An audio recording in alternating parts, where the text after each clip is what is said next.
오늘 발제를 맡은 한국농촌경제연구원 박준기입니다.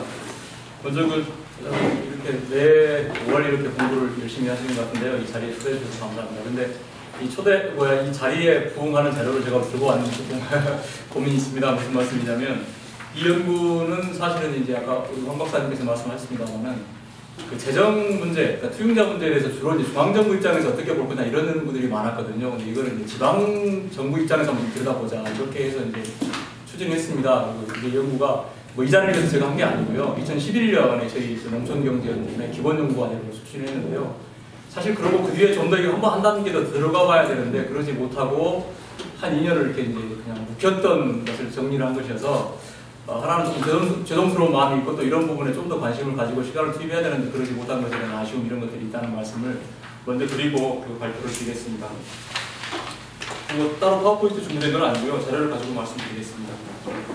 먼저 1페이지입니다. 문제의 제기부터 말씀드리겠습니다. 잘 아시는 것처럼 이제 WTO 체제가 시작이 되면서 경쟁과 개방 뭐 이런 것이 이제 핵심이 이제 패러다임이고 그러면서 농정 추진력도 그 중앙정부 중심의 그 하향식 농정에서 그 농업 현장, 농업이 지자체 중심의 그 상향식 농정으로 전환하자 이런 패러다임에 대한 어떤 전환 프로세스 이해가 됐죠. 그러면서 이제 그 잘 아시는 것처럼 94년에 그 농발위, 농어촌 발전위원회가 만들어지면서 이제 농경 추진 방식을 그 하향식에서 상향식으로 전환을 했습니다. 그런데 이것은 이제 실제로 들여다보면은 형식적으로는 상당히 상향식이 된 것 같은데 운영 내용을 보면 중앙정부가 여전히 그 농림사업에 대해서 기획하고 예산을 배정하고 또 지방정부는 거기에 대해서 대응하는 대응보조 재원 조달하고 또 중앙정부가 제시한 그 매뉴얼대로 복구보조 사업을 이렇게 그 이행하고 관리하는 뭐 그런 수준에 머물러 있어서 실질적인 내용을 들여다보면 사실은 그 상향식이 이제 이루어지지 못한 측면이 있습니다. 또 이제 그 중앙정부하고 지방정부 입장의 차이가 있는데요. 중앙정부는 사실은 농업이라고 하는 농림축산식품부죠. 명확한 목적을 가지고 이제 그 사업을 추진하지만 지방에 가서 보면 또 그렇지 못하거든요. 그래서 이 지방의 입장에서 들여다볼 필요가 있는데 그러지 못했다.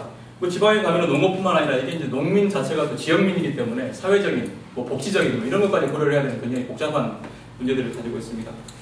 그래서 이제 본 연구에서는 이런 그 문제의식을 가지고 이 중앙정부 뭐 이런 것이 아니라 지자체의 입장에서 한번 이 연구를 들여다볼 필요가 있겠다. 또 이렇게 하는 것이 그 지자체 입장에서 들여다보는 것이 지자체뿐만 아니라 중앙정부도 그 투융자 계획을 수립하고 추진하는데 이제 도움이 되는 그런 것이 되지 않겠나 그런 이제 문제의식을 가지고 이 과제를 시작했습니다.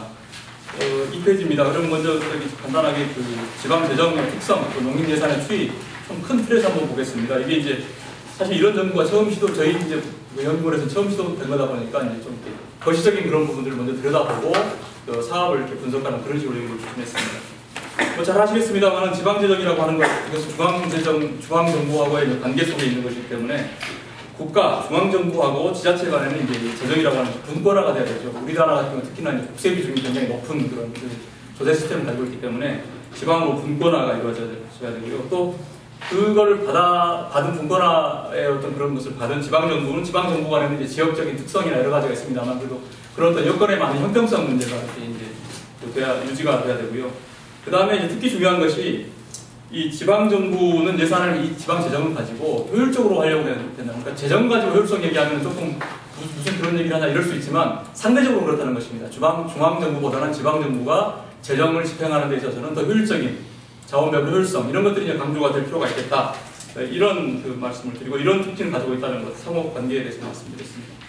3페이지입니다. 그래서 저희가 이제 그 지방자치제가 시작이 된 95년 이후부터 지방재정이 어떻게 변해왔는지 한번 시계열로 자료를 봤습니다. 이 그림 2-2인데요. 보시면은 이 총량 측면에서 보면 결론부터 말씀드리면 지방화가 확대가 됐다 이렇게 말할 수 있겠습니다. 그러니까 국가 전체 예산에서 지방재정이 차지하는 절대 규모도 늘었고요. 또 비중도 높아졌습니다. 뭐 이제 최근에 와서 좀 꺾이긴 했습니다만은 그 비중 자체가 상당히 늘어왔고요. 그러니까 IMF였고 이럴 때를 제외하면은 그래서 전체적으로는 그 총량 측면에서는 이제 이 지방 재정의 확대 이런 것이 이제 지방화가 확대했다 이렇게 말할 수도 있을 것 같습니다. 그다음에 이제 그 속에서 그 농림 예산은 어떻게 변하는 거 보면 농림 예산 역시 빠르게 증가를 해왔습니다. 2004년 대비 2011년에 2004년에 4.5조 정도 됐는데 4조 5천억이죠. 2011년에 9조 8천억 한 2배 정도가 늘어나서 절대 규모로 상당히 늘었고요.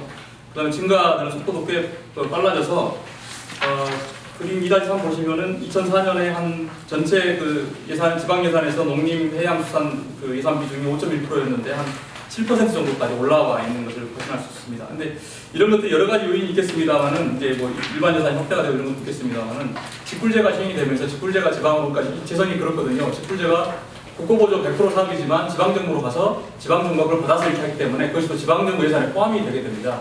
그러다 보니까 직불제 예산이 커지면서 이제 이런 부분들이 이제 농림 예산이 더 커지게 보여진 것이 아닌가 이런 생각도 해보게 됩니다. 그러면 이게 이제 이건 전체적인 흐름이고요. 그것이 이제 시군별로 좀 구분해서 보면 어떻게 되나 하고 봤습니다. 그 시군 단위로 보면 시군 모두 전체 예산 규모가 증가했습니다만은 그 농림 예산이 전체에서 차지하는 비중도 증가하는 추세를 보이고 있습니다. 그런데 이게 이제 좀 시군으로 구분을 해서 보면은 시지역보다는 군지역이 더 빠르게 증가하고 있습니다. 그러니까 군지역이 절대 규모도 더 빠르게 커졌고 비중도 높아졌고 예산 비중 규모도 높고 이렇게 바뀌어왔거든요. 이런 것들이 이제 이게 5페이지를 그림 보시면 확인할 수 있는데요. 이 재밌는 것이 뭐냐면 뭐 당연한 것이기도 하겠습니다만 시지라고 하는 것이 지역도 크고 인구도 많고 이렇기 때문에 그러긴 합니다만 전체 예산 규모에서 보면 군지역이 시지역에 비해서 한 절반 정도가 채 되지 않거나 그렇거든요. 그런데도 농림예산 금액만 보면은 사실 군지역이 더 많으니까 농업이라는 것이 상당히 군지역 중심으로 돌아가고 있다 이런 것들을 확인할 수 있습니다.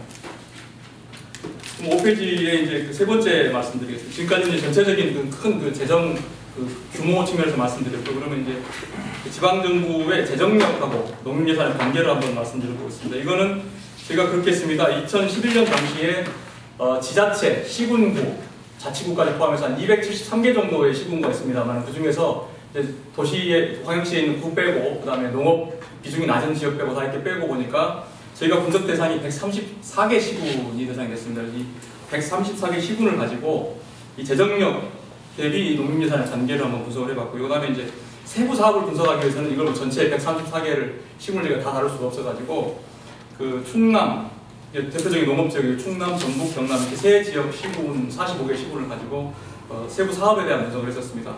먼저 그 134개 시군을 가지고 분석한 결과를 말씀드리면 여기 보시면은 134개 시군 중에 시 전체적으로 재정 자립도는 한 23% 정도입니다. 이제 자체 그러니까 뭐죠? 자체 수입, 지방세 가지고 충당할 수 있는 그런 재정 여력이죠. 근데 이제 시 지역이 한 33% 되고요. 군 지역은 한 16% 굉장히 낮은 그런 차이를 보이고 있습니다. 그런데 이제 농림예산 규모를 세 가지로 구분을 해서 비교를 해봤습니다. 하나는 그냥 절대 규모. 그래서 나래비를 한번 서열을 한번 세워봤고요. 그 다음에 경지 면적 대비 얼마나 되느냐. 그 다음에 농가의 어떤 농가 수 대비 농가 호수당 예산 규모가 얼마나 되냐. 이렇게 세 가지로 구분을 해봤습니다. 그랬더니 절대 규모로 봤을 때는 상위 20개에 들어가는 시군들이 보니까 농업 여건이 굉장히 좋은 지역이었습니다. 살림도 별로 없고, 당연한 얘기겠죠. 규모 자체가 이제 시 지역이지만 사실 우리가 도론 복합시이기 때문에 시 지역이 경지 면적도 크고 농가수도 상당히 많고 이렇기 때문에 그렇게 됩니다. 그런데 이거를 경지 면적당, 농가당 이렇게 나누어 놓고 보니까 좀 다른 결과가 나왔습니다.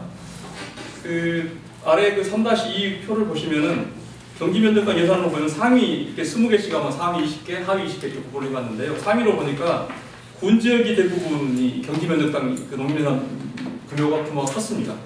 그러니까 농가당도 역시 컸습니다. 그 대부분이 이 군 지역이었고요.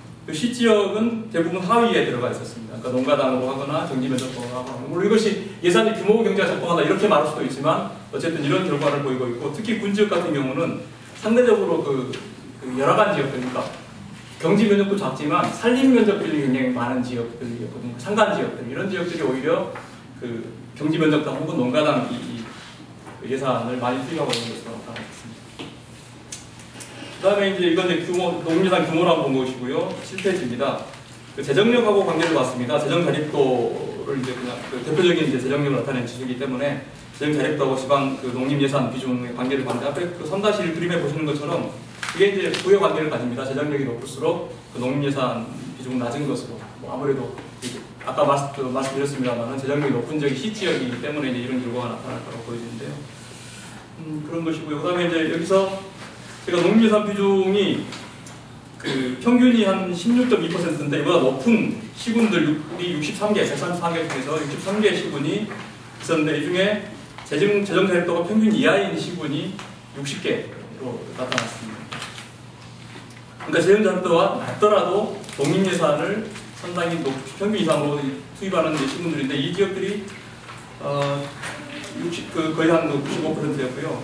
그러니까 이걸 보면은 시군이 재정력하고 분명히 부의 관계를 갖긴 합니다만은 재정력이 낮다고 해서 농림예산 측면에서 이렇게 상당한 제약을 갖고 있는 건 아니다 이렇게 볼 수도 있을 것 같습니다. 이건 무슨 얘기냐면 현재 맨 앞에서 말씀드렸습니다만은 농림예산이 그 방식, 그러니까 지원하는 방식이 신청주의이기 때문에 지자체들이 열심히 뛰어다니면서 이렇게 예산을 확보를 하면 또 그만큼 예산을 얻을 수 있는 그런 그 상황인 것 같고요. 또 이런 것들은 왜 그러냐면은 처음에 말씀드린 것처럼 지방 정부라는 것이 또 특히 농업이 중심이 돼 있는 지역일수록 그 유권자, 지역민이 확보를 위해서 농업 쪽에 투입을 하는 예산을 확보를 할 수밖에 없는 그런 것들도 상당히 크게 작용하는 것 같습니다.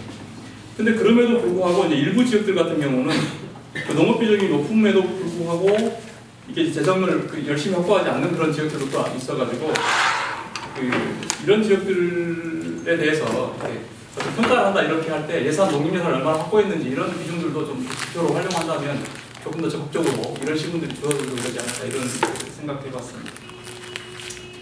다음으로 이제 농림사업 시행 실태에 대해서 보겠습니다. 어떻게 사업들을 하고 있는지. 이건 아까 말씀드린 것처럼 세 개 도, 경남, 전북, 충남 세 개 도의 45개 시군을 가지고 분석을 해봤습니다. 전체적으로 보면은 45개 시군이 실시하고 있는 농림사업의 숫자가 평균 한 220건 정도 됩니다. 군하고 시가 약간 차이는 있습니다만 크게 유의성이 있을 만한 차이는 아닌데요. 군이 한 평균 229개 정도 사업을 하고 있고 시가 207건 그 정도 사업을 하고 있고요.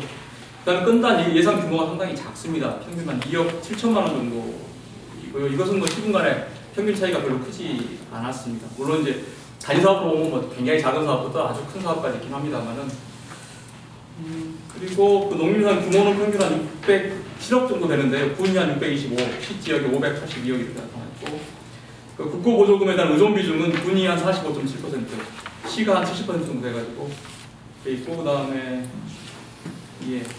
또 도의 역할은 사실 크지 않았습니다.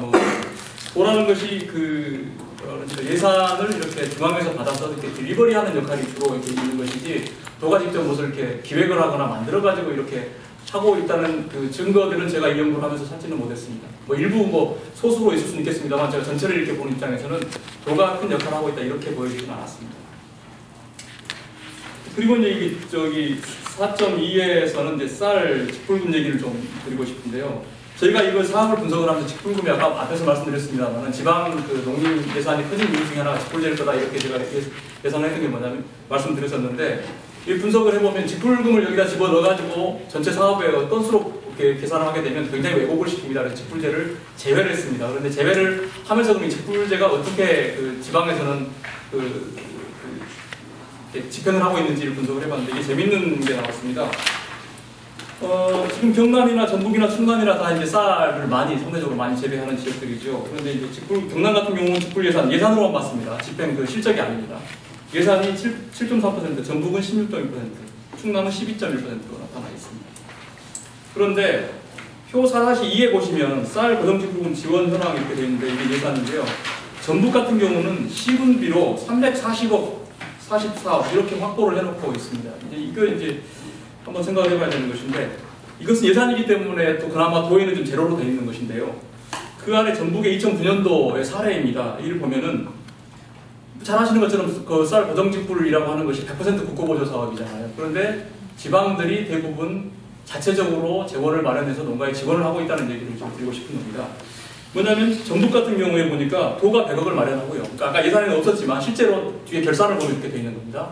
100억을 마련하고 시군에다가 각 지역의 어떤 그 면적 규모별로 해가지고 한 500억 정도를 확보해가지고 601억. 그러니까 당시 2009년도에 전라북도의 국고 보조 100%짜리 쌀 고정직불이 900억이었다고 제가 들었습니다. 그런데 실제로 뿌려지는 돈은 1,500억인 거죠. 이게 이제 현실이고요. 이거는 전라북도는 이게 사례인데요. 제가 전라북도는 좀 논이 많기 때문에 좀 특별한 지역이긴 합니다만 경상도, 경남에 가서 들어봤는데 거기도 한 200억 가까이가 이런 식으로 뿌려진다고 하더라고요. 그러니까 이게 이제 두 가지 생각할 수 있죠. 하나는 중앙정부가 충분히 못 줘서 그렇다 이렇게 말할 수도 있지만 또 하나는 우리가 지방에 가면 혹은 그냥 뭐 꼭 안 물어봐도 지방에 돈이 없다, 이것이 일반적으로 우리가 알고 있는 내용인데, 이 직불금이라고 하는 것이 줘서 나쁘다 그런 얘기가 아니라 상당히 경직성 이제 예산이 되잖아요, 실제로.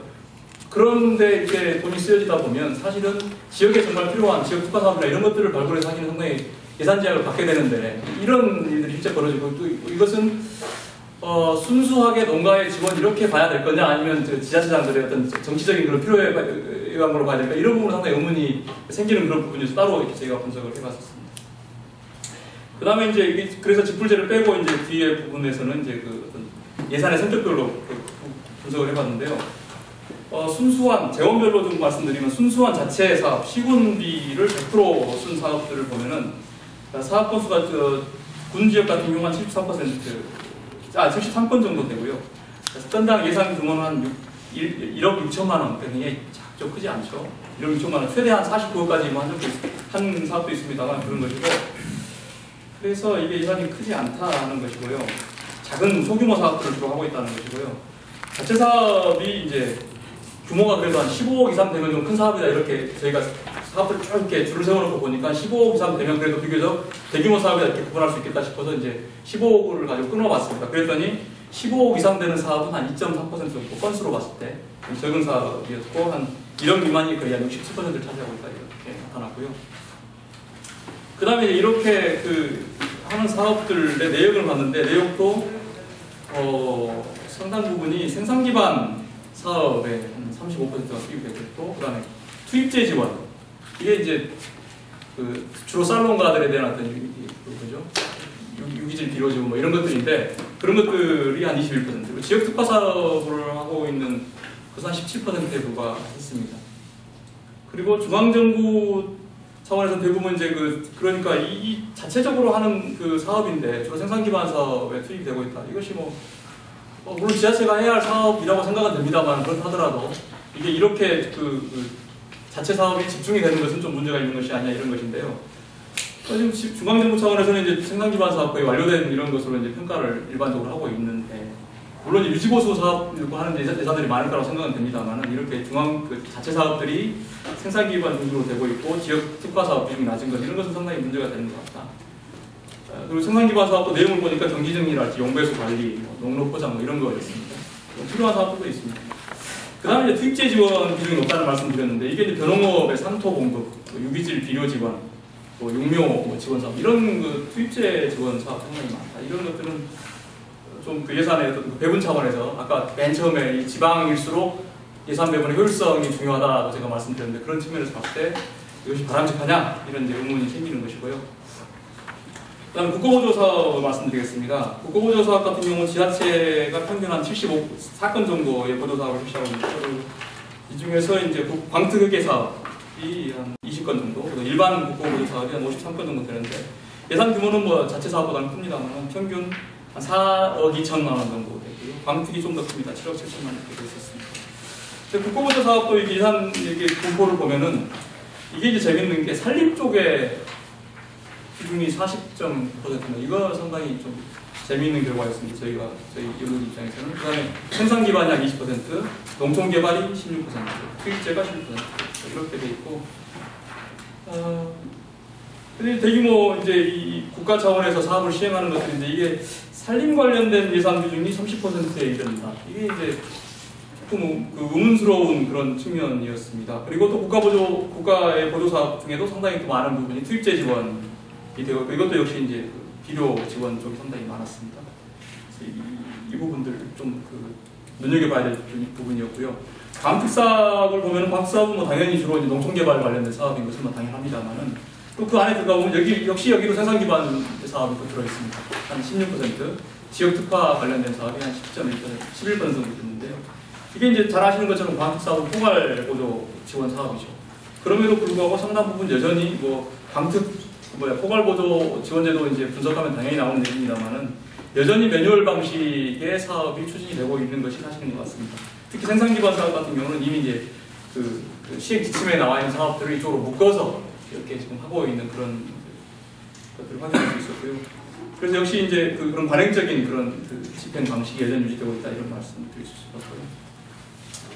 그 다음에 도비하고 시군비로 이렇게 하는 사업들은 사실 별로 아까 모두에 말씀드렸습니다만 많지 않았고요.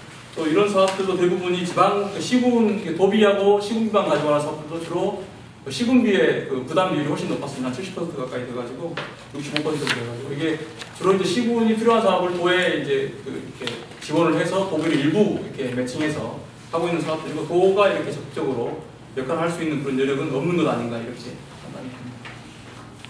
그래서 지금까지 이제 말씀드린 재원별 분석이랄지 사업 내역들에 대한 시사점을 한 몇 가지 한 6가지 정도 정리를 해봤는데요. 첫 번째가 아까 말씀드린 것처럼 이게 중앙정부와 지방정부 간의 농정 수행, 이 목표의 차이가 상당히 크다는 점을 명확히 해야 될 것 같습니다. 그러니까 이게 중앙정부 같은 경우는 농업의 어떤 경쟁력 제고 이런 얘기를 하게 되고요. 그 다음에 구조조정 이런 얘기를 이제 하게 되지만 지방으로 올수록 이제 그렇지가 않고 지역 주변의 어떤 유지를 하고 이런 것들 이 더 중요한 사업이 되고 사실은 예를 들면 전남의 강진 사례를 많이 들죠. 애가 태어나면 몇백만 원 지원인데 이런 것들이 뭐냐면 사실 되게 가난한 지역이잖아요. 거기 알다시피. 그렇지만 주민 하나를 확보하는 것이 그러니까 농업을 잘 이렇게 하고 이게 아니라 이것보다는 주민 하나를 확보하는 것이 사실 지방을 정부를 유지하고 재정을 확보하는 데 훨씬 더 중요하다. 이것이 지방정부의 지금 현재 우리의 입장이거든요.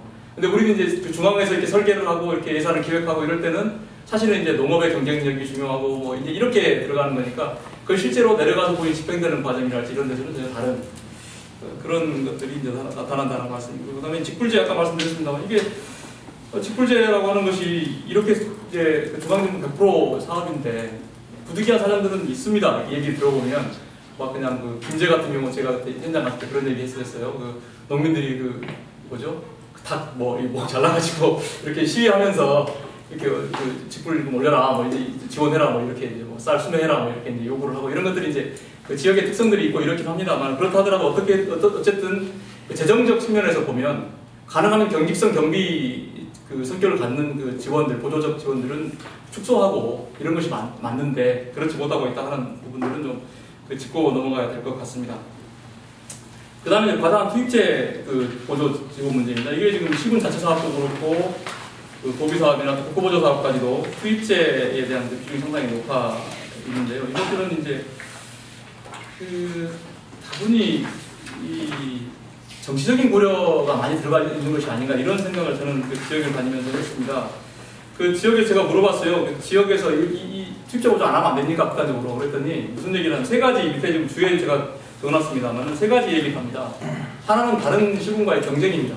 옆에 시군에서 비료 지원해주는데 왜 우리는 안 해주냐 이렇게 말하면 민선 단체장으로서 그걸 무시할 수 없다는 것이고요. 두 번째는 이제 또 그렇게 해서 수년간 전임은 했는데 내가 와서 이렇게 딱 중단한다 이거 거의 불가능하다 하는 것이고요. 그 다음에 세 번째는 조금 생각해 볼 부분이 있는데요. 중앙정부의 지금 농림사업 지원 방향이나 방식 이런 거에 대해서도 문제를 제기하더라고요. 그러니까 기본적으로 그렇지 않습니까? 이제 비농업계로부터 우리 농업계가 많이 비판을 받는 것이 농가에 대한 보조해서 이제 비효율 이런 얘기를 하다 보니까 중앙정부는 어떻게든지 이제 유통이나 가공 이런 식으로 법인으로 묶어가지고 지원을 하는 방식으로 이렇게 바꾸고 개별 경영체에 대한 지원은 지양한다 이렇게 지금 와 있는데 실제로 시군에서 보고 있는 건 입장이 좀 다르더라고요. 그러니까 실제로 자기가 보기에는 저기 지금 무너져 있는 하우스를 세워주는 게 훨씬 더 급한데 중앙정부는 그렇게 안 해준다는 거예요. 그러니까 자기들은 이걸 할 수밖에 없다 이제 이렇게 얘기를 하는 측면도 있어서 이 부분도 상당히 이제 실제로 중앙정부와 지방정부 간의 입장 내지는 현장의 소리하고 다른 그런 측면들이 있다는 말씀을 드립니다. 그 다음에 이제 국고보조율에 대한 합리적인 조정표였어. 아까 말씀드렸습니다만 산림 관련된 예산이 30%다. 이거는 사실 이제 또 주로 산림이 많은 지역이 아까 말씀드린 것처럼 군지역, 또 농업 조건이 여러 가지 이런 지역인데 이런 지역에 산림 물론 이제 지역의 어떤 공원 관리 이런 측면에서 지자체가 수혜를 받는 쪽에 대해서는 지자체가 당연히 부담을 하는 것이 맞죠. 그런데 우리가 잘 아는 것처럼 요즘에 재선충 이런 얘기가 많이 나옵니다만은 경충해 방제랄지 이런 것들 다수 산림 쪽에서 하는 사업들은 다분히 국가적으로 이렇게 접근해서 공공적 성격으로 접근해야 될 것 같은데 이것이 이제 지방정부에 이렇게 부담을 지고 있는 것은 상당히 문제가 있는 것이 아닌가 싶어져서 이 국고보조율에 대한 조정 문제 이런 것도 조금 더 생각을 해봐야 되겠다는 생각이 들고요. 광투 사업에 대해서는 항상 얘기가 나오는 겁니다만은 이게 그 포괄보조로 주고 나서 여전히 이제 일부 아까 생산 기반 사업이랄 때 이런 거 매뉴얼 방식으로 해가지고 단행적으로 그냥 이렇게 하고 있는 사업도 있고, 또 실제로 지방도 보면 이건 쌍방 간의 문제인 것 같아요. 그러니까 중앙정부는 편의성 때문에 사업에서 그 유사한 포괄로 묶을 수 있는 성격들, 농촌개발 성격을 묶어서 이렇게 하고 있는 그런 단행적인 것이 있고, 또 지자체는 지자체대로 그러면 그렇게 하자고 이렇게 하겠다 이렇게 강하게 기획해가지고 이렇게 또 가져가지 못하는 그런 부분도 있어서 쌍방의 문제인 것 같습니다만, 어쨌든 이 광특 그 사업에 대한 재정운용, 이 자율성 부족 문제, 이 부분은 뭐 짚지 않을 수 없는 것 같고요. 그 다음에 이제 사업들을 보면 아까 말씀드린 것처럼 시군 평균 농림사업소가 220건 되고요. 또 규모는 되게 작고요. 이런 것들을 보면서 이 소액사업, 이런 것들에 대해서는 어떻게든지 이렇게, 이 소액사업 중에는 제가 이제 그 아까 맨 처음에 말씀드릴 때 한 단계 더 들어가서 분석을 했어야 되는데 하는 아쉬움이 이런 데 남았는데요. 이 중에 그런 것도 있습니다. 행정관리 이런 것도 사실은 이제 우리 저기 지자체에서는 잘 아시겠습니다만, 그런 게 또 한 건수로 저희들이 잡혀 있기 때문에 조금 과다되어 있을 수는 있습니다. 그렇다 하더라도 이 굉장히 소규모 사업들이 많다고 하는 것을 보면 유사 사업이랄지 소규모 사업은 좀 통폐합을 해야 되는 것이 아닌가 이런 생각이 듭니다. 그 다음에 17페이지입니다. 지금까지는 이제 그 사업들을 들여다봤고요. 그럼 이 추진 체계에 대해서 그 지방정부들 입장에서는 어떤 그 문제들을 제기하고 있는지 한번 말씀을 드려보겠습니다. 이거는 이제 그 중앙정부와 지방정부 간에 이제 사업을 추진하면서 신청하고 시행하고 뭐 이런 과정이 나타나는 얘기들입니다. 첫 번째가 이제 사업 신청과 배정 단계의 문제인데요. 농림사업을 신청할 때하고 배정할 때하고 차이 문제입니다. 이거 뭐 어쩌면 불가피한 것일 수도 있습니다만, 그러나 그 차이가 너무 크다는 데 문제가 있는 것이죠. 그러니까 그림으로 한번 그 공무원들 얘기를 정리해봤는데요. 이 박사님 써주시는데, 시골에서 예를 들면 농림식품부에 이제 100이라고 하는 것을 이제 예산을 신청을 요구를 합니다. 그러면은 이거는 이제 농식품부도 나름대로 또 전체 이게 그림이 있기 때문에 이거를 다시 정리해가지고 이제 짧고 90 정도를 기재부에 보내게 되겠죠. 그럼 기재부가 또 이제 국가예산 차원에서 이렇게 정리해가지고 이제 80 정도가 이제 옵니다. 그러니까 100이 지금 80이 된 거예요. 거기까지 좋다는 겁니다. 그런데 그것이 다시 내려올 때는 애초에 시군이 요구했던 사업들은 없어지거나 이렇게 되고, 왜냐하면 뒤에도 또 이게 나옵니다만은, 이게 왜 그러냐면 새로운 사업들, 예를 들면 새로운 사업을 하고 싶은 경우는 그 기재부에 그 사업 코드가 없으면 이게 받아들여지지 않거든요. 그러다 보니까 이제 농식품부의 입장에 맞는 사업들로 만들어져서 이제 내려온다는 거예요. 그러면 자기들은 사실 A라는 사업을 하고 싶은데 다음에 이렇게 내려오는 것은 한 C나 이런 것들이 내려온다, 이런 얘기입니다. 그래서 이제 그 공무원들 그 자조적인 얘기가 이게 무슨 뭐 설문조사 하는 것 같다, 이런 얘기까지도 자조적으로 할 정도로 이런 이제 그 신청과 실제로 마지막에 예산 배정 간의 괴리 문제가 상당히 있다는 것이고요. 그 다음에 시군에서 상당히 또 그 문제를 제기한 것이 뭐냐면, 시군, 지방정부의 예산 일정하고 중앙정부가 예산을 이렇게 배정해주는 것하고 맞지 않는 문제입니다. 그러니까 이제 통상 그 시군 같은 경우는 지자체들은 그 4월, 그다음에 10월 이때쯤에 추경을 한답니다. 그러니까 애초에 예산이 이제 설립이 결정이 돼 있죠, 물론 연초에. 그렇지만 그걸 가지고 이제 필요한 사업을 추경을 하고 그렇지 않습니까? 보통 통상 한 2번 정도 하는데, 최소한 10월 추경이라도 맞춰서 예산이 내려와야 되는데 그렇지 못하다는 거죠. 심지어 어떤 경우는 그 해에 해야 할 사업을 그 해에 공고를 해가지고 하다 보니까 사업을 하지 못하게 되고 2월을 하게 되고 성과가 안 나게 되고, 그러다 보면 다음에 이제 또 어떻게 되냐, 평가를 할 때는 니네들 왜 돈을 2월을 시켰냐, 혹은 사업을 추진하지 못했냐 해서 이제 불이익을 또 지방정부가 그런 것 때문에 당하게 되는. 이제 그래서 이거 좀 가능한 범위를 좀 맞춰달라, 이런 이제 그 불만들이 상당히 많았습니다. 그리고 신규 사업 신청은 뭐 앞서 말씀드린 것처럼 그런 내용입니다. 새롭게 신규 사업을 하려고 해도 이게 이제 코드가 이렇게 뭐 부여되어 있지 않았다거나 뭐 매뉴얼에 없대거나 뭐 이래가지고, 그러니까 사실은 이제 지방의 특성에 맞게 그런 지방의 고민들을 중앙정부가 이해하고 있다면 재빠르게 그걸 만들 수도 있을 것이고, 아니면 이렇게 할 수도 있을 건데 사실 그렇게 안 되는 거죠. 우리 농림사업 시행지침 이렇게 두꺼운 거 진로 있잖아요. 6번인가. 이게 나쁘다는 것은 아닙니다. 이것이 한 이제 94년 이때 만들어지고 지금까지 한 20년이 넘어오면서 상당히 매뉴얼화 됐다고 하는 이야기죠. 그런 부분들에 대한 지적들이 있습니다. 오늘 그 다음에 나타난 시행 방식 문제에서도 같은 얘기입니다만, 이게 매뉴얼화 되면서 시군의 현실을 담아내지 못하는. 그래서 저희가 이 부분에 설문조사를 해봤는데요. 현재 이 시행지침 방식을 공무원들이 반대하는 건 아닙니다. 한 60, 70%가 이건 뭐 좋다고 얘기는 하지만, 그럼에도 불구하고 지방의 어떤 게 바뀐 여건에 따라서 이렇게 나타나는 새로운 사업들을 할 수 있게, 이렇게 할 수 좀 그런 새로운 방식들, 그러니까 그런 거죠. 농촌개발에 지금 광특계획에서 포괄보조 하듯이 농림사업도 포괄보조 방식으로 지원을 일부는 좀 해야 되는 것이 아니냐, 이런 얘기들을 이제 대안으로 얘기할 수 있을 것 같습니다. 그 다음에 지방정부와 지방정부 간의 사업 추진 목적의 그 불일치 문제인데요. 이런 것은 앞에서 말씀드린 내용입니다만은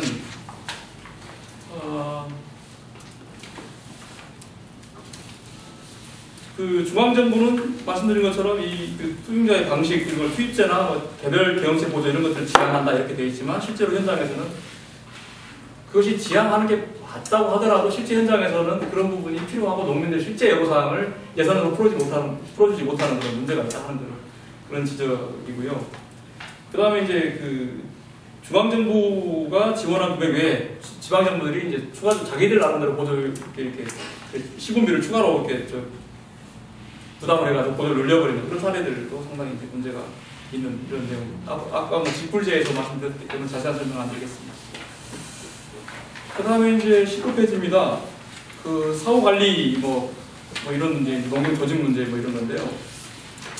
제가 이제 이 그 45개 시군에 대해서 농림사업을 시행하는 부서가 몇 개나 되는지 한번 그 체크를 해봤습니다. 그랬더니 평균 9.1개의 부서가 농림사업을 시행하고 있었습니다. 시군에서. 적은 데는 한 4개였는데요. 많은 데는 16개까지. 그러니까 왜 그렇게 쪼개져 있는지 잘 모르겠습니다. 길센터에도 비슷한 게 이렇게 있고 또 그 시군청에도 이렇게 있고 뭐 이런 거였던 걸로 제가 기억이 되는데 굉장히 이렇게 이제 다양한 부서들이 이렇게 돼 있고 그 다음에 이제 농업이라고 하는 그런 부분들의 사업들은 뭐 그래도 농정과나 축산 관련된 쪽에서 하고 있습니다만 생산 기반 사업이랄지 농촌개발 사업 같은 경우는 사실 건설과나 이런 데 상당히 다른 성격이 다른 그런 부서들이 이제 하고 있어가지고 이게 원활하게 그 사업을 추진하는데 이 조직 측면에서 조금 그 문제가 있어 보여서 여기 체계 정비 필요하다 이런 생각이 들었고요. 또 여기는 뭐 기록하지 않았습니다만은 이런 생각도 했었습니다. 그러니까 미국 같은 경우 예를 들면 이제 미국 그 예를 보면은 그 그러니까 농업에 대한 농정이라고 하는 것이 연방정부의 소관이어서 그렇긴 합니다만은 FSA나 뭐 RD 같은 경우 보면 그 중앙정부 연방정부의 그 조직이 뭐죠? 그 스테이트 주 뭐 밑에 뭐 시 이렇게까지 쫙 있거든요. 근데 이제 우리는 이게 이제 중앙정부는 기획만 하지만 지방정부로 보내주다 보니까 아까 쭉 말씀드린 그런 농정의 목표도 다르고 여건도 다르고 실제로 사업 집행하는 방식도 다르고 뭐 이러다 보니까 사실은 중앙정부가 애초에 기획했던 그런 그 성과를 거두는데 상당히 한계가 있는 것이 사실인 것 같습니다. 그래서 이 일본 같은 경우도 이제 지방농정국이라는 것이 있어가지고 사실은 중앙정부 조직이거든요. 그게 지방의 농정국이 아니라 중앙정부의 지방농정국이 쫙 내려가서 지금 관리를 하고 있는 상황인데 우리는 그러지 못하고 있다 보니까 사실은 애초에 중앙정부가 기획했던 것들이 소기의 성과를 거두는 한계가 있는 조직이다. 이런 것도 또 추가적으로 생각해 볼 수 있을 것 같습니다. 그 다음에 이제 그 사후관리의 문제고 이것도 뭐 당연히 이제 예산 들여다보다 보면 마지막에 항상 짚어야 되는 문제인데요. 사후관리의 문제인데 이 부분도 이제 보면은 특히 뭐 여러 가지 제가 이게 공무원의 인력 부족이랄지 뭐 예산 부족 이런 것들은 뭐 당연히 뭐 나오는 얘기입니다만 그런 것보다는 이런 얘기를 했습니다. 지역 주민들이 이렇게 쭉 달아다니지 않으니까 애초에 공무원들이 우리 동네에 내가 필요한 사업을 기획해서 수행했으면 내가 관리한다. 이 말을 해요, 지역 주민들이. 근데 애초에 니네들이 원하는 거 니네가 만들어 우리한테 관리하라고 그러냐. 그 다음에 그래놓고 니네가 일이 없다고 그러냐. 이런 말들이 지역에서 이것이 그 얘기를 들으면서 이게 기획 단계에서부터 뭐 형식적인 절차들은 뭐 여러 가지 받고 있겠습니다만 실제로 내가 활용하지 않고 내가 나한테 별로 필요 없는 그런 시설물이나 이런 보조 사업들에 대해서는 지역 주민 자체가 별로 관심 안 갖기 때문에 그래서 민간이 관심 안 가져서는 그 공공 부분이 일일이 들어가서 이렇게 관리하는 한계가 있다고 하는 그런 얘기들이 제가 있었고요. 그 다음에 이제 정부에서 보조를 받은 시설물들은 법적으로 보존관리법에 의해서 그 담보 제공이나 임의 양도는 불가합니다. 법으로 분명히 제한을 하고 있죠. 근데 실제로 그런 일들이 많이 벌어지고 있거든요. 그러면 그 일들을 이제 어떻게 되냐?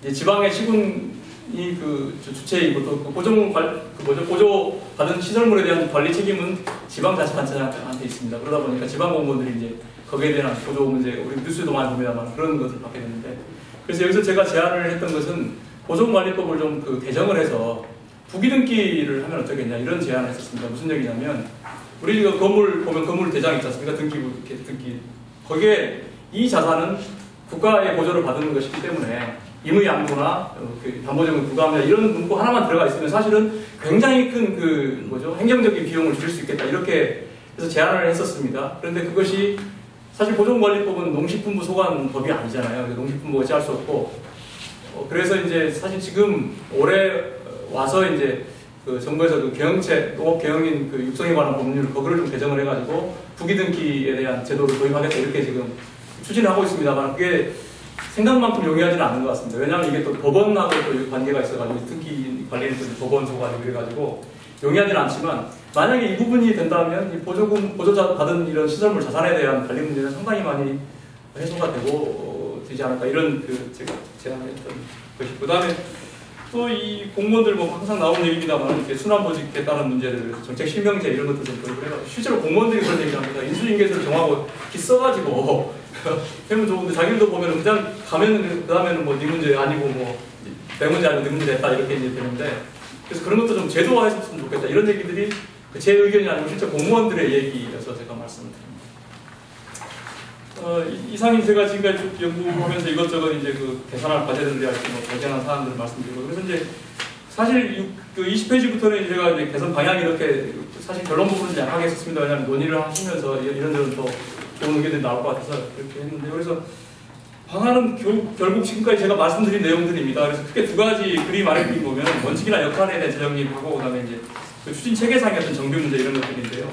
그러니까 간단하게 말씀드리면 중앙정부와 지방정부의 농정, 목표 이런 거에 대한 인식 분명히 차이가 있다 이거는 그냥 그렇게 있을 거다 이게 아니라 너무너무 다르기 때문에 그걸 인식을 해야 될 필요가 있다는 것이고요. 그 다음에 운영의 효율성 제고 문제에서는 아까 말씀드린 것처럼 이렇게 그 경직성 예산 이렇게 지원하는 문제랄지 이런 것들 또 뭐 투입제랄지 이런 것들에 대한 문제들은 지방 예산이라고 하는 것은 중앙보다는 훨씬 더 효율성이라고 하는 것들이 자원배분 효율성이라고 하는 것들이 강조가 될 필요가 있다 이런 말씀을 드리고 추진 방식의 다양화 이런 것은 이제 그 매뉴얼 방식으로 되어 있는데 거기에서 아까 말씀드린 것처럼 그 농림 사업에도 포괄 보조 같은 그런 방식들 일부 좀 도입을 해서 그 지방 정부가 필요한 사업들에 대해서는 조금 더 플렉서빌리티 있게 할 수 있도록 할 수 있겠다 그런 얘기고 추진 체계에서는 뭐 배정과 사업의 신청과 배정 관련 문제랄지 뭐 일정 뭐 이런 것들이 사실은 이런 부분들은 그 중앙정부, 그러니까 중앙정부 공무원과 지방정부 공무원이 로크샵을 자주 합니다만은